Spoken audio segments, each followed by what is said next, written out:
क्यों? प्रभाव नहीं, स्वभाव। और आप सबसे भी एक निवेदन करें,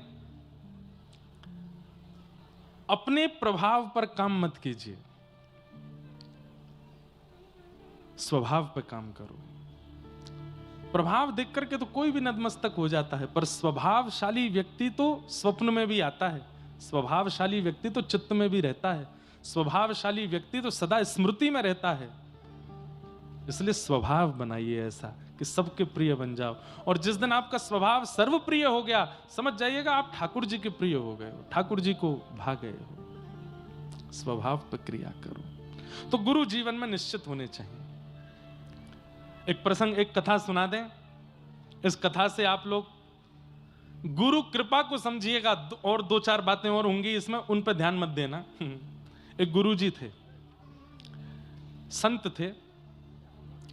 तो उन संत का बहुत बड़ा आश्रम था, नदी के किनारे गंगा जी के तट पर। बहुत सारे साधु महात्मा उनके साथ रहते थे। एक बार उन गुरु जी का, सन्यासी महात्मा थे, किसी स्त्री पर मन आ गया और वो महात्मा जी ने ब्याह कर लिया। अब ब्याह करते ही महाराज जितने साधु महात्मा रहते थे मठ में, सब छोड़ छोड़ के जाने लगे। बोले ओहो, अब तो सब बर्बाद हो गया ना, तो भजन करने के लिए आए थे हम, तो घर बार छोड़ छाड़ के, हमारे गुरु जी ने ही ब्याह कर लिया। सब छोड़ छोड़ के चले गए गुरु जी को, एक चेला नहीं गया। यहां पर गुरु जी की क्रिया पे ध्यान मत दीजिएगा, चेले के विश्वास पे ध्यान दीजिएगा। उसने गुरु जी का त्याग नहीं, तो गुरु जी बोले भाई सब तो चले गए, तुम भी चले जाओ। नहीं गुरु जी, मेरा आपके प्रति दृढ़ विश्वास है, आप जो कर रहे हैं, जो किया होगा, मुझे पता है कि सब सोच समझ के किया होगा, मेरे मन में संशय नहीं, मैं आपकी सेवा करूंगा।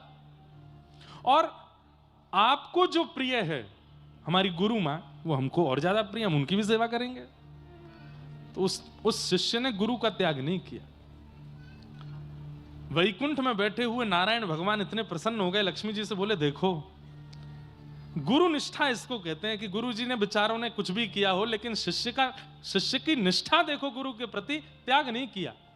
लक्ष्मी जी बोली पर ऐसी, ये भी तो गलत बात है ना, गुरु जी गलत कर रहे हैं। बोले तो भाई शिष्य का शिष्यत्व है, वो तो स्वीकार करेगा, लेकिन हम कृपा गुरु जी पे नहीं करेंगे, शिष्य को जरूर हम वैकुंठ लेकर के आएंगे अपने साथ। ठाकुर जी गरुण जी पे बैठ के पहुंच गए, अर्धरात्रि का समय, और आंगन में जैसे ही गरुण जी आकर के विराजमान हुए, स्वर्ण की तरह चमक रहे हैं गरुण जी, और गरुण के ऊपर शंख चक्र गदा पद्म धारण करके ठाकुर जी बैठे हैं।